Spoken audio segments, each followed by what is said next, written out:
Hi everyone, today we'll talk about how to fix or how to solve Pinterest long loading on Samsung.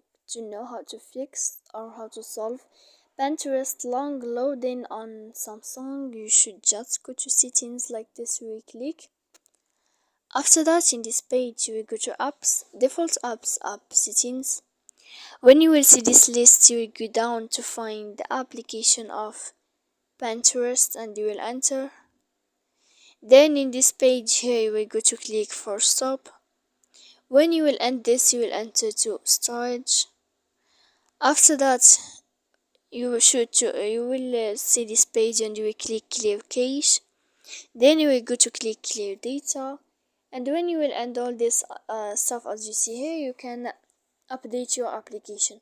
So please don't forget to support us by like and subscribe. See you next time.